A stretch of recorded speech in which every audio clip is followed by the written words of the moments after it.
Все слушают. Махапрабху дает приказ. Сначала смотрите на Гурудева. Затем баджан, садан будет успешным. Без гуру пуджи все бесполезно. Рано утром все пришли купаться на Гангу. Чиндан, Тилак.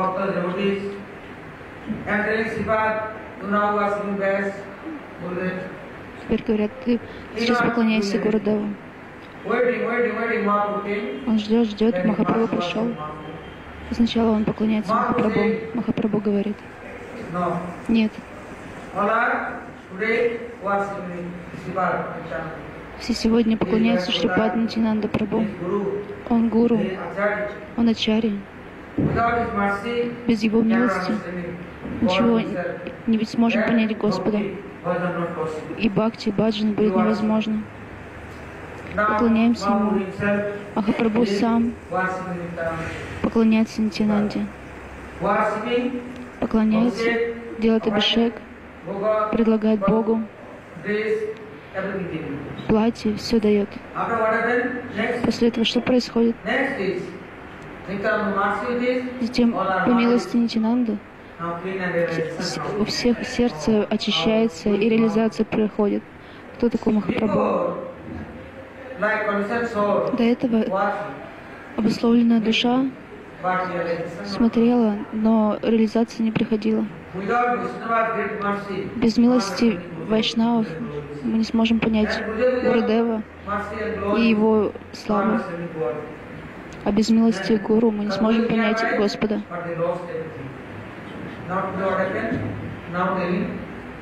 Что происходит? Один раз Туласидас поймал Ханумана и просит, молится: «О Прабху, как я смогу встретиться с Рамой?» Хануман улыбается, смеется. У тебя есть желание встретиться с Рамой, но ты не знаешь, что такое Рам. Он ловит стопы Ханумана, но он не знает, кто такой Хануман. Говорит: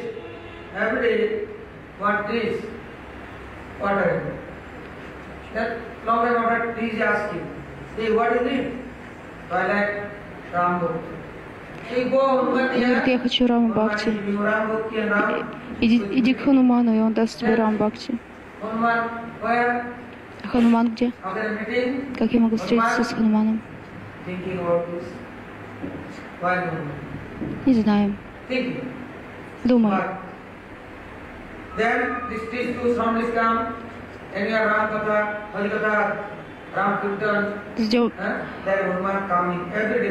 Делает Рамкиртан, и Хануман приходит. Как это понять? Старое тело сидит в углу. Все подходят, берут пыль.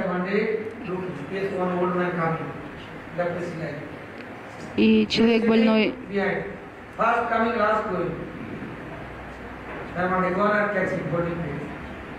и все трогают его стопы. Нет, не трогайте меня, я бесполезна. Нет, пожалуйста, Прабху, не обманывай нас. Ты Хануман. Он говорит: ну хорошо, что ты нужен? Дай мне Рам Бхакти. Но он не говорит: ты Рам, дай мне Рама. Ты. Почему? Потому что нет мозгов. Если те, кто с вайшнавами, у них есть все, есть вера, делают джапу, тапу, но они не знают, что вайшнавы рядом с Гурудевом, а Гурудев рядом с Господом. Нет веры, убегают джапа, тапа, пуджа.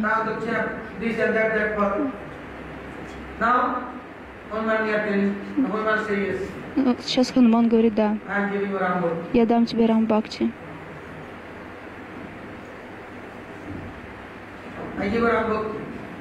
Я дам тебе Рам Бхакти.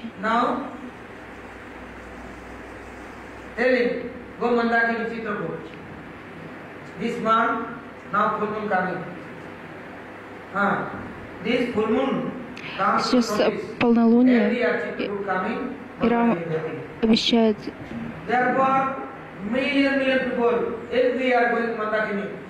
миллион людей идут.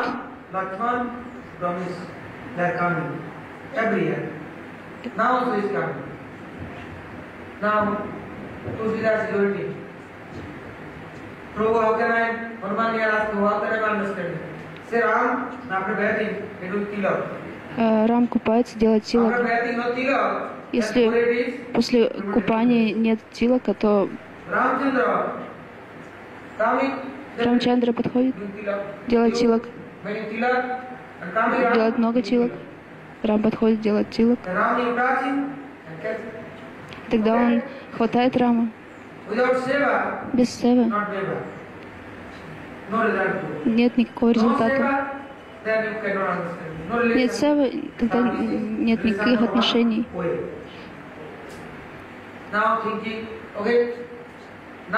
И теперь думает, хорошо, делать чанду с утра до вечера. Он делает очень многим людям тилак, но не понимает, кто Рам. Вечером, ночью подошел к Хануману: Прабху, ты обманул меня. Рам не пришел, я не смог ему дать тилак. Рам пришел, ты ему поставил тилак, и он ушел. Как же понять без милости Гуру? Хорошо, следующий год жди, Рам придет. Прабху, пожалуйста, скажи, когда Рам придет, ты объясни мне, а то я не смогу понять, кто Рам. Делает чандан и делает всем тилаки. И вдруг звук издалека раздался.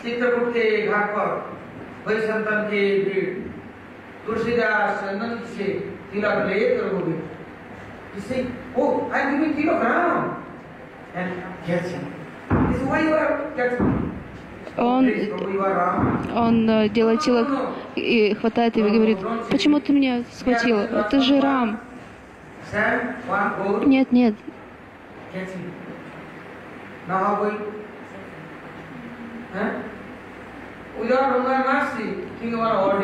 Но без милости Ханумана он подумал, что это просто обычный человек. И тогда Рам дал ему даршан, Лакшман дал даршан. И Махапрабху говорит: сначала Гуру Пуджа, а затем уже моя. Гуру — это Нитьянанда Прабху. И наш Гуру — это экспансия Нитьянанда Прабху. Нет никакой разницы.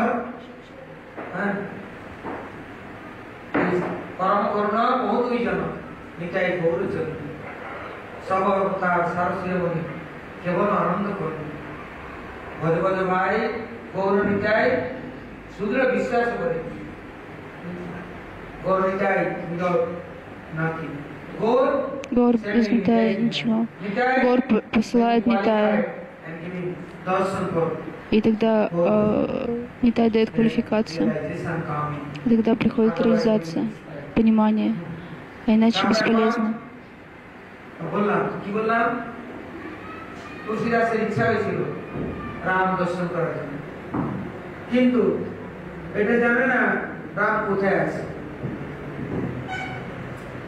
রামকে খুঁজে বেড়াচ্ছে।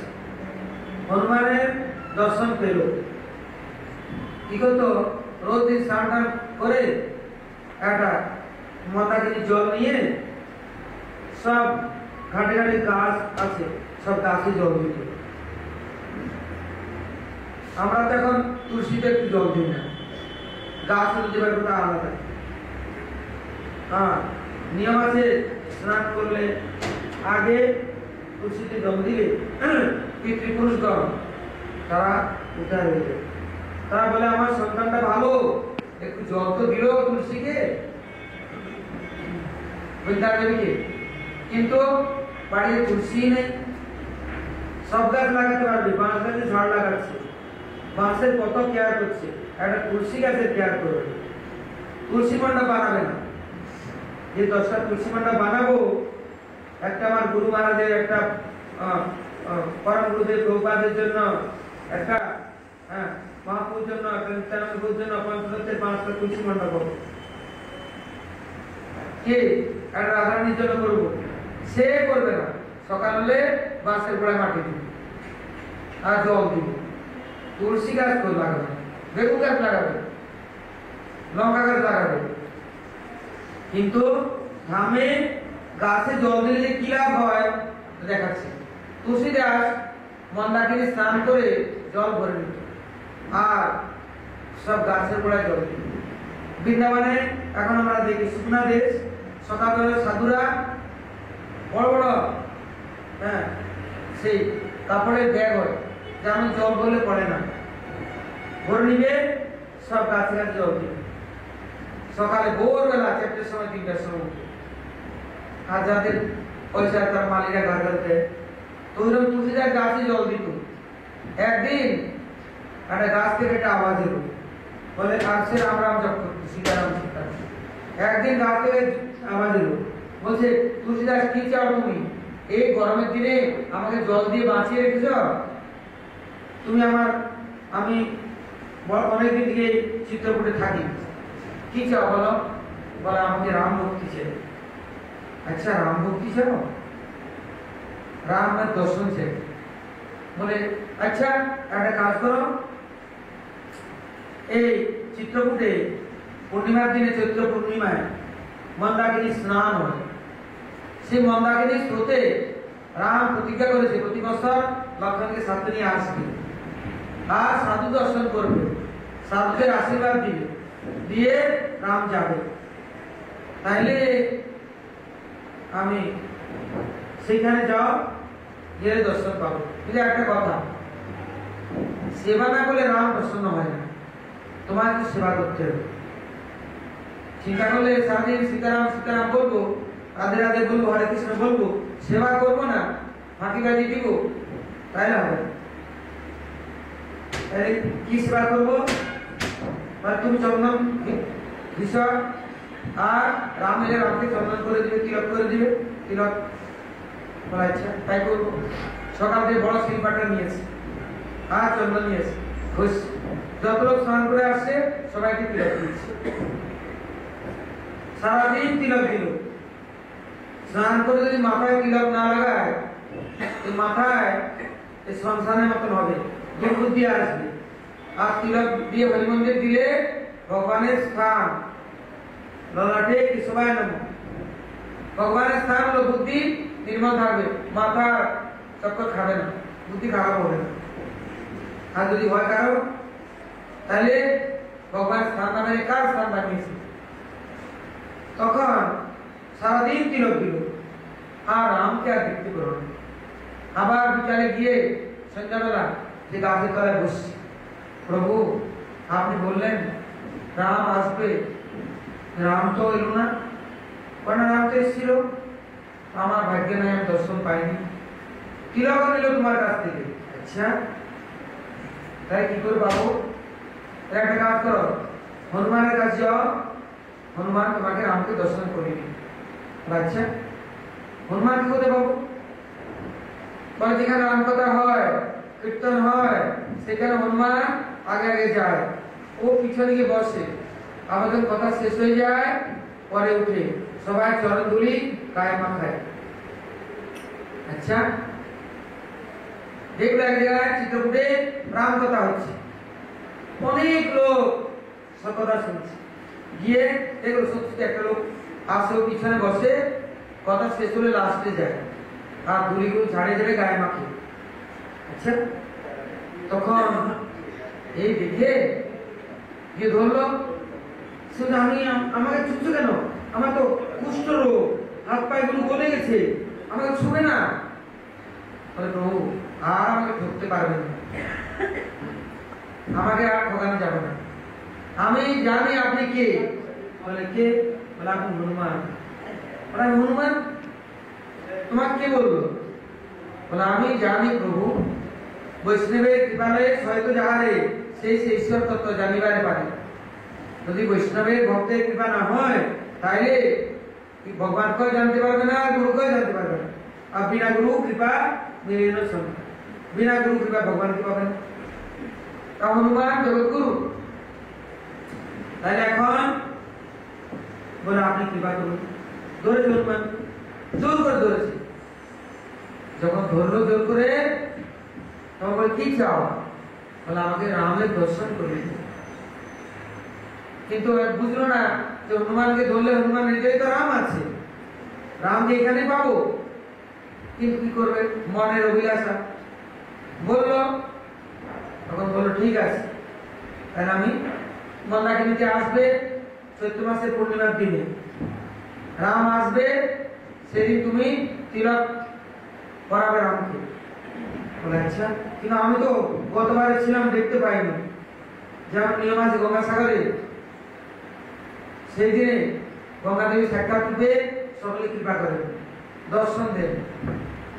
যত পবিত্র পবিত্র যত নারকী জীব আসবে, যে কোনো লোকের কৃপা করবে, কিন্তু কার ভাগ্য হলে দর্শন পাবে। আর নাইলে মারামারি পিটাপিটি কি করবে, পয়সা নিয়ে, লোক নিয়ে, জন্মান নিয়ে, এই সব ব্যাপার করবে। তাদের উদ্ধার কোথায়? ওইরকম চিত্রকূটে এই মেলা বিরাট মেলা হয়, কোটি কোটি লোক আছে। এখন সেই দিনে আবার গঙ্গার স্রোত উপরে আসে, পাহাড়ের উপর থেকে গঙ্গা প্রকট হয়, আর প্রকট হয়ে গঙ্গা কিন্তু চলে। সে অপূর্ব দর্শন। কিরকম পাহাড়ের উপর থেকে গঙ্গা প্রকট হচ্ছে, গঙ্গা কিন্তু গোদাবরী, উক্ত গোদাবরী সেখানে, তারপর সেখানে কাবেরী, সপ্ত সিন্ধু সব আসে একদিন, আর সেই জল সারা বছর চলবে। এখন বোঝা কি করে চিনবো? আপনি বলে দিবেন, বলে আছে বলে দিবেন। কেন? গুরু কৃপা, গুরুদেব শিষ্যকে চান, শিষ্য যদি ভালোবাসে তাহলে গুরু কেন বলবে না? তখন দেখলো সবকে চন্দন লাগাচ্ছে, হঠাৎ করে দেখলো ওদিকে আওয়াজ এসছে। কি আওয়াজ এসছে? চিত্রকূটে ঘাটে রাম লক্ষণ এসছে, তুমি চন্দন লাগাচ্ছ, দেখো রাম চলে যাবে। চট করে চরণ ধরে ধরেছে। তখন এই কি করলে, কি করতে তিলক পড়াচ্ছে, আবার আমার চরণ কেন ধরলে? বলে আপনি রাম। বলে আমি রাম? কে বললো তোমাকে? বলে হনুমান। কোথায় হনুমান? দেখছি হনুমান ও গাছের উপর বসে রয়েছে। তখন রাম হাসতে লাগলেন। কতবার আসছে, কতবার স্নান করে যায়, কেউ তো জানে না। তা বিনা কৃপায় তো গোবিন্দ দর্শন হবে না। কি হবে? তখন রামকে তো বার করে দর্শন দিতে হবে, কৃপা করতে হবে। তখন তুলসীদাস রামায়ণ লিখলেন। আমার মনে আছে আমি বহু বছর আগে, প্রায় সন ৮০-৮১, তখন গঙ্গাসাগর মেলায় গেলাম। গিয়ে দেখি কি দাঁড়িয়ে আছি, স্নান করবো রাত্রে ৪টার সময়, এতটুকু জল, আর জল বেড়ে গেল, বেড়ে যাচ্ছে।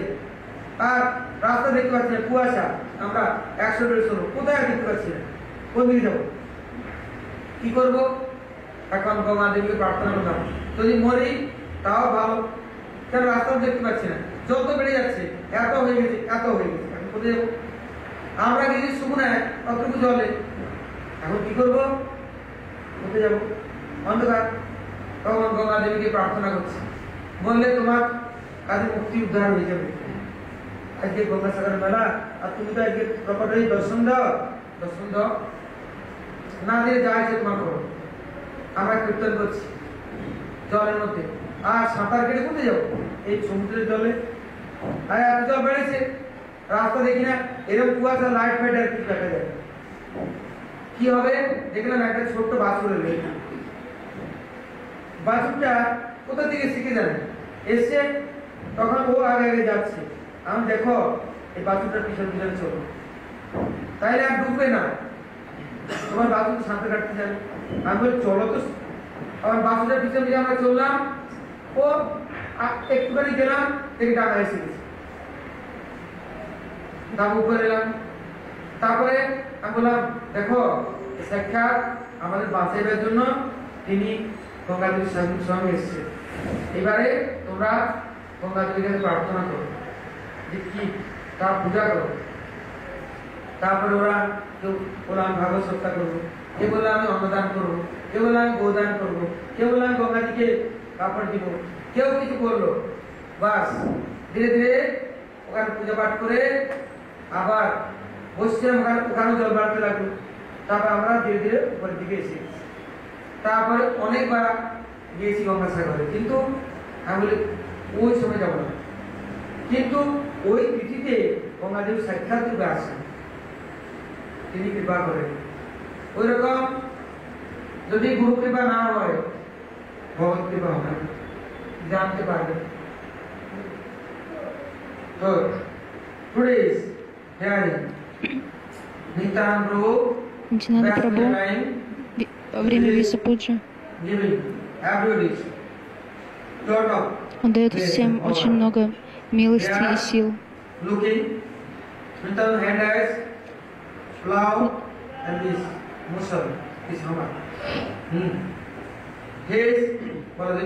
А он Баладев Прабhu. А сейчас Нитянанда Прабhu делает счастливыми всех. Он смотрит рядом. Одно место, смотрит туда. Баньяновое дерево, красивый дом, хорошая комната. Но люди боятся этого места и не ходят туда. Нитянанда Прабhu спрашивает, почему они обходят это место. Там Дакай, слишком большой негодяй, и он постоянно пьет пиво и дерется. Если кто-то идет, он ее тех бьет, ворует все вещи. Глупец. Нитянанда Прабhu говорит, нет, я пойду туда. Нет, нет, нет, не ходи туда. Там ты им не понравишься, они тебя побьют, а затем убьют. И заберут все твои вещи. Нет проблем. Если у них что-то есть, они мне предложат.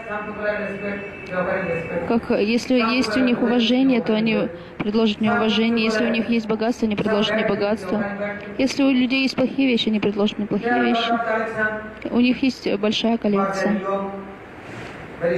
Они сильные, молодые. Что они мне дадут? Нитянанда Прабhu пошел туда. Адвайта Прабhu говорит, Харидас Такур, Харидас, не ходи за Нитаем. Они там пьяницы, Нитай тоже пойдет туда и тоже напьется. Не ходи с ним. Не верь ему, он Авадут.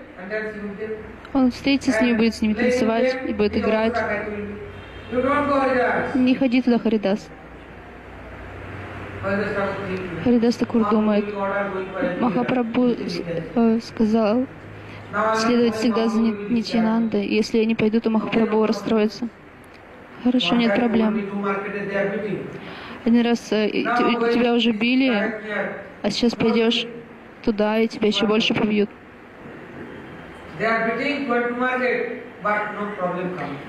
Били по всем рынкам, и никаких проблем не пришло. Нитянанда пришел туда и повторяйте Харинам, говорите Хари Кришна. Они говорят Хари Кришна. О, так ты даешь нам совет? Откуда пришел? Как сюда пришел? И тогда Нитянанда Прабhu и Харидас Такур побежали. Никогда сюда не приходите. Следующий день Нитянанда Прабhu красивую гирлянду, красивый киртан, красивое платье одел, танцует, поет, играет и опять идет туда. Эй, вчера тебе сказали, не услышал, что ли?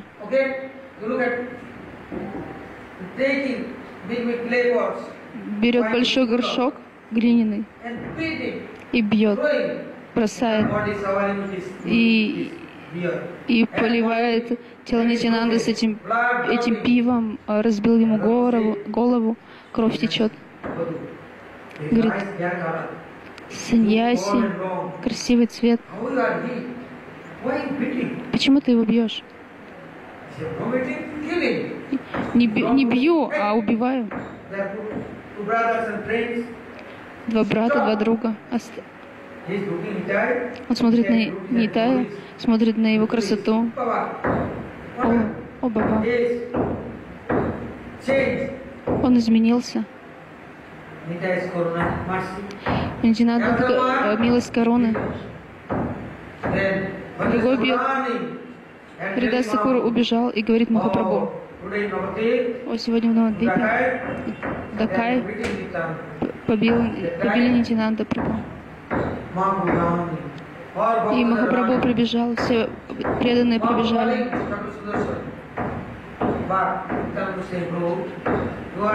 Нитьянанда говорит: Прабху, ты обещал.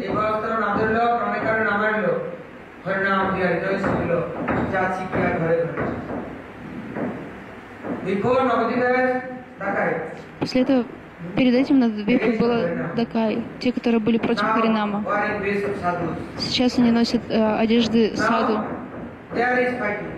и они спорят, и оскорбляют, издеваются. Джагай Мадай, вся их сила пришла в саду, так называемых. После Махапрабху обнимает Мадая. Джагай говорит: это мой брат.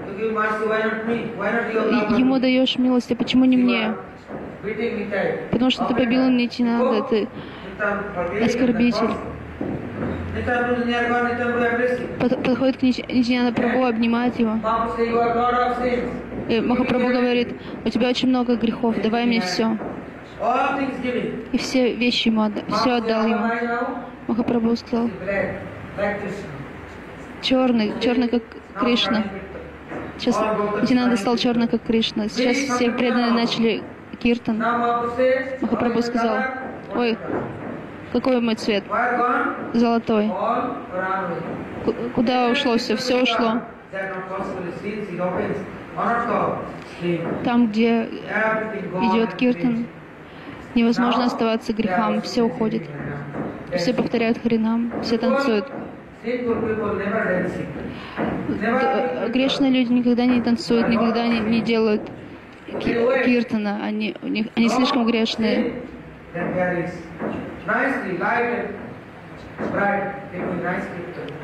Они делают очень хороший киртан. Начинается программа.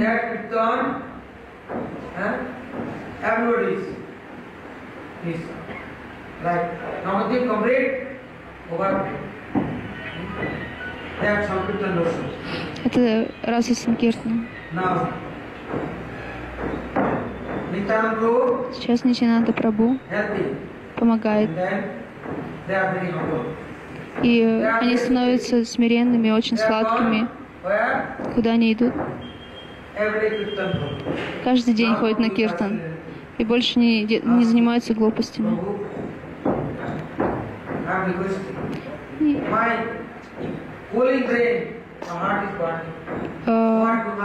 Ум охладился, но сердце горит. Без проблем, ты каждый день ходи на Гангу, служи преданным, служи Дамбасе, Навадвипе. Тогда милость придет великая. Никого не будешь беспокоить. Да, не буду беспокоить. Тогда обещай. Тогда они делают каждый день севу. И спустя какое-то время они очищаются. Махапрабху очень счастлив. Все преданные счастливы. Нитьянанда Прабху — это Гуру Татва. Он помогает всем.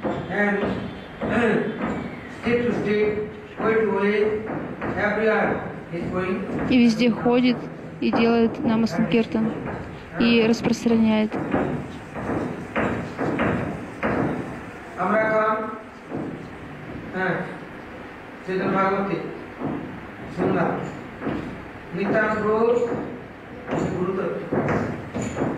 উনি কি করলেন দেখলেন এই নবদ্বীপ ধামে বৈষ্ণবগণ ভক্তগণ নাম সংকীর্তন করেন, গঙ্গার স্নানে যান, আর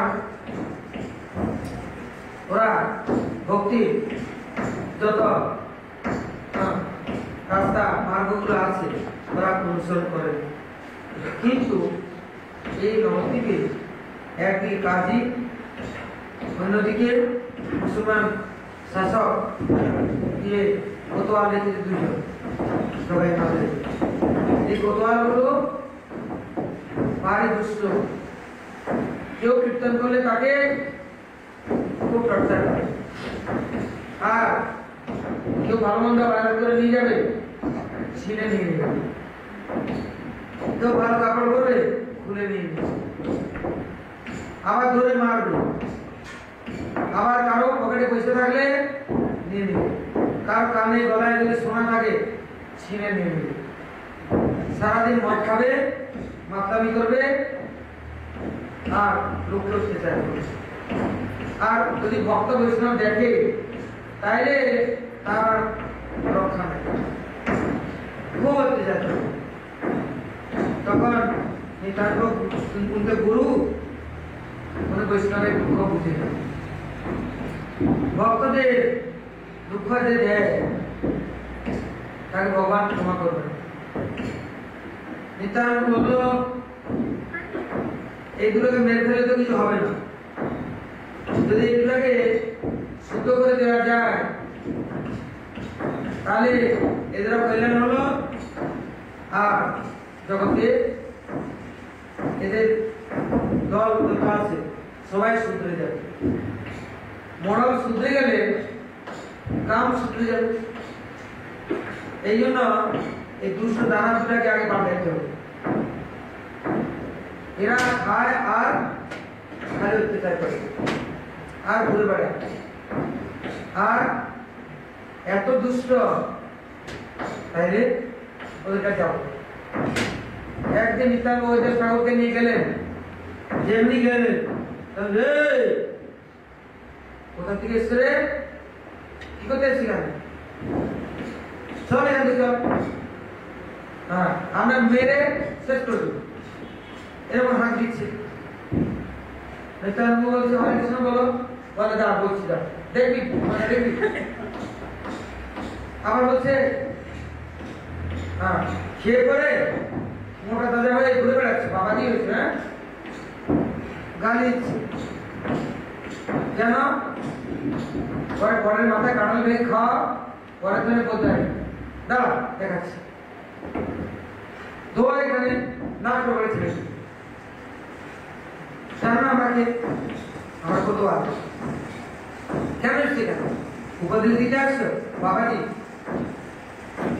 আর ছুটেছে দৌড়ার জন্য, নিতাই যে পাতলা ছিল ছুটে গেছে, ওই যে সব মোটা ছুটতে পারে না। এই গলিটি কোন করে এদিক ওদিক নগরের গলি খুব পেছালো, খুব ঢুকে গেছে, বেঁচে গেল, ওরা সিধা মান্নাও বেরিয়ে গেছে। তখন লোক বলছে বাবা কেন ওদের পিছনে পড়লেন আপনারা, ওদের যাবেন না জানা, ছুটে গেল অদ্বৈত প্রভুর ঘরে। অদ্বৈত প্রভু বলছে কোথায় গিয়েছিলেন, বলে গেলাম এই মিটে পাগলের সঙ্গে মদ করে ওখানে। তো কেন গেলেন, নিচে একটা মদ খোর আর ও মদ করে কাটতে যাবে, যে যেমন সে তেমন লোকের কাছে দেখবে কালকেরা ওই দুজনের সঙ্গে মিলে নিতে যাওয়ার রাস্তায় নাচবে গাইবে আর মদ খাবে। কেন নিজে বিশ্বাস করো না, ওর সঙ্গে যেও না। তখন অদ্বৈত প্রভু মানুষ ভাবছে হজেশ ঠাকুর অদ্বৈত প্রভু এরকম বলছে, নিশ্চয়ই কোনো রহস্য আছে, কালকেই মনে কিছু হবে। কেন উনি তো মিথ্যা কথা বলে না, কাউকে ঠকায় না। আচ্ছা কালকে যখন সকালে নিতাই বললো চলো হরিদাস কোথায় যাবো, সেই দুজনের কাছে।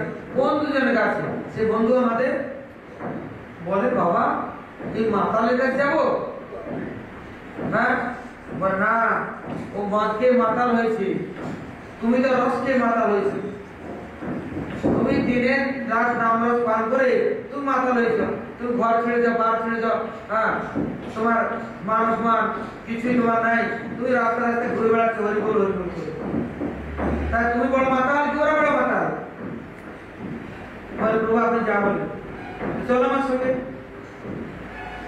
আচ্ছা, বলো ওদের মদে মাতলামি বেশি নেই, আমাদের নাম রসে বেশি মাতলামি আছে। চলো ওকে এই রস খাও। ও তো গাছের রস তাড়ি খাচ্ছে, আর হ্যাঁ ভাত পচানো রস খাচ্ছে, কিন্তু আমাদের পচা রস নয়, আমাদের রসে শক্তি আছে। ওটা খেলে না 2 ঘন্টা দেখবে মাথা হয়ে থাকবে, আর এই রস খেলে জন্ম জন্ম মাথা হয়ে যাবে, আর কিছু ভালো লাগবে না। তাইলে কেন যে ওই রস খাবো না? চলো হরিদাস ঠাকুর কিন্তু করছি, যাবো কি যাবো না, যাবো কি যাবো না, ভালো যাবো না, মা চিন্তা করছি। কিন্তু কি হলো, এমন হলো নিত্যানন্দ ধরে নিয়ে গেল, বলে এত রস আমাদের কাছে আছে, ওই রসে মাতাল আমি কতক্ষণ থাকবো, আমরা খাওয়াবো ওদের দুজনকে, ওই রস খাই এমন মাতাল বানাবো, আর এই মজা রস খাবো। নিতাই কীর্তন করতে করতে নাচতে নাচতে যাচ্ছে, যাচ্ছে গলায় জড়িয়ে ধরবে। একবার যদি ধরে নিত তাহলে কিন্তু আর মাতালামি করতে পারতো না, কিন্তু ধরবার আগেই একবারে মদের হাড়ি তুলে দিল মেরে।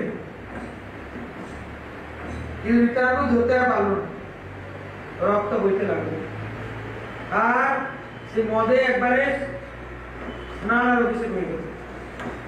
হয়তো শুধু পালিয়ে গেল ছুটে, মা ওপরে ডেকে নিয়ে এসছে, আর সব ভক্ত হাজার হাজার ভক্ত দেখছে রক্তের ধারা হয়েছে, আর মাথায় হাত ধরে নিয়েছে, আবার মারতে উঠেছে। দেখ অবধূত সাধুকে মারতে নেই কেন? বলে এখানে এলো কেন? ওই যে অভিমান আমি কোতোয়াল আর মাতাল অভিমান, কিন্তু ওই যে হাত ধরে নিয়েছে, হাত ধরে নিত্যানন্দকে প্রার্থনা করছে। ওই একটু শ্রদ্ধা ছিল মাথায়, ও তো মা প্রতিভা পেয়ে গেল। এখন জগাই তো কৃপা করছে, তখন জগাই বলছে মহাপ্রভুকে, আপনি কত ভালোবাসলেন আমাকে, আপনি ভালোবাসছেন না? বলে ভালোবাসতে করে তুমি তো নিজেকে মেরে দিলে, যাও নিজেই যদি ভালোবাসে তাহলে আমি ভালোবাসবো। তখন নিজের কাছে গিয়েছে, নিজের গলায় জড়িয়ে ফেলেছে। সাধুরা যদি কাউকে স্পর্শ করে, আর স্বয়ং ভগবান নিত্যানন্দ, তার আবার কোনো দোষ থাকতে পারে? পাপ থাকতে পারে? কোথায় পালিয়ে আর কাঁদতে লাগলো, বুঝলো আমি অন্যায় করেছি। তখন মহাপ্রভু কৃপা করলেন, আবার নিত্য কীর্তনে যোগ দিল, আর এই রস খেয়ে অন্য সার মতি রইল না। হ্যাঁ, কিন্তু কষ্ট পাচ্ছে, দুঃখ পাচ্ছে। মহাপ্রভু কাছে বলছে, নিত্যানন্দ কাছে, আপনার নাম তো দিলেন, আমাদের চিত্ত শুদ্ধিতে দিলেন, কিন্তু হৃদয়টা পুড়ে যাচ্ছে, জ্বলে যাচ্ছে। মহাপ্রভু নিত্যানন্দ বলছে, কেন বলবে না বলো?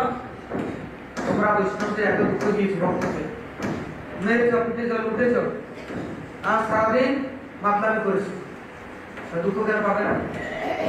যাও, তাহলে কি করবো? গঙ্গা ঘাটে যাও, ঘাট সাফ করো, ভক্ত বৈষ্ণবের সেবা করো, সকলে দণ্ডবোধ করো, চরণ ধুলি নাও, তাহলে তোমাদের উদ্ধার হবে। তখন কি করবে? নিত্যানন্দ বললেন, মহাপ্রভু গেল ঘাটে, ঘাটে ঝাড়ু দেয়, সাফ করে, আর বৈষ্ণবদের দণ্ডবোধ করে, ভক্তদের চরণ ধুলি নেয়, আর ভিজা কাপড় করে দিয়ে আছে, ঘাটতে জলের ভরসে দিতে পারে না, করে দিয়ে আছে, আর ভয়া কেউ আর পালায় না, সব কাছে আছে, সকলে কৃপা করো। এই জন্য বলেছে বৈষ্ণবের কৃপা বিনা, মহতের কৃপা বিনা কোনো কার্য সিদ্ধি নয়। কৃষ্ণ ভক্তি দূরেও সংসার মায়ের পর, যদি বৈষ্ণবগণের ভক্তগণের ধামবাসীর কৃপা না হয় তাহলে কি ভগবানের কৃপা পাবে? সংসার দশা যাবে, দুঃখ যাবে, কোনদিন যাবে। তখন ওই সেবা করতে করতে করতে করতে হৃদয়টা শুদ্ধ হয়ে গেল। যারা সেবা করে না ফাঁকি দিবে, আমি তো নাম ভজন করছি, আমি তো ভগবত ভজন করছি, আমি বড় সাধু, কিন্তু সেবা করবে না, তাদের দুরবস্থা। দিনে তিন অবস্থা না 10 অবস্থা, কখনো ভোগের, কখনো ত্যাগের, শরণায় মরণ আছে। ভোগ আর ত্যাগ এই নিয়ে থাকবে, ভক্তি আর হবে। ওই জন্য মহাপ্রভু বললেন, হাতে করা প্রিয় কাজ, মুখে বলা হরি। ভক্ত ঠাকুর বললেন, ধীরে থাকো, মনে থাকো, সদা হরি বলে রাখো, সুখে দুঃখে ভুলো রাখো, হ্যাঁ, বদনে হরি নাম বললো। খালি ছলকপট করে মালা একটা হাতে নিয়ে নিলাম, ঘুরে ঘুরে বেড়ালাম, সেবা কাজ কিছু করবো না, ভগবান গুরু বৈষ্ণব সেবা করবো না, তাইলে উদ্ধার তো দূরে থাক, আবার মায়ার চক্করে আবার পড়ে যাবে। এই জন্য সবাই মাথায় কি বললেন, যাও সেবা করো, তোমাদের হৃদয় শুদ্ধ হবে, সকালে কৃপা নাও। তাহলে ভগবানের কৃপা পেল, নিত্যানন্দ কৃপা পেল, বলো আমি গুরু কৃপা পেয়েছি, ভগবান আমাকে দর্শন দিয়েছে, বৈষ্ণব আবার কি? মহাপ্রভু বললে হবে না, বৈষ্ণব আমার শরীর, আমি ভক্তগণের সঙ্গে থাকি, ভক্ত আমার সঙ্গে থাকি, ওদের সেবা করো, তাহলে তুমি শুদ্ধ হয়ে যাবে। তারপরে সেবা করতে করতে করতে করতে তারপর শুদ্ধ হবে। Now saying, Nijogai Madai, Джагай Мадай, они страдают. Почему? До этого они всех расстраивали, беспокоили, сейчас они страдают. Почему страдают?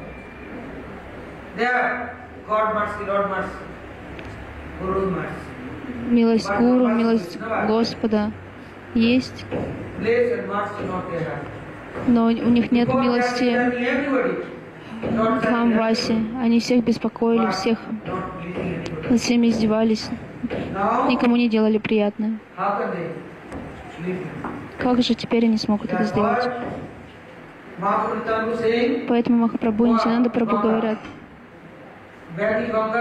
купайтесь в Ганге, с утра до вечера будьте там, чистите ступеньки и затем служите вайшнавам, старым, молодым, женщинам, мужчинам. Все, кто не придет, всем служите. Предлагайте пранамы, трогайте стопы, берите пыль со стоп. Тогда ваша жизнь будет успешна. Тогда милость вайшнавов и милость Гуру и милость Господа придет. Хорошо. Они ушли, и целыми днями они служили. Пришла милость Гуру, Вайшнавов, и тогда сердце очистилось, и тогда Бхакти Деви пришла. Иначе без севы Вайшнавам не придет милость Господа. Они пошли в Кату, в место Махапрабху Саньяса, и делают там баджан, оставляют тело, и сейчас там самадхи. Один день, если возможно, сходим туда, получим даршан, самадхи, Махапрабху Саньяс,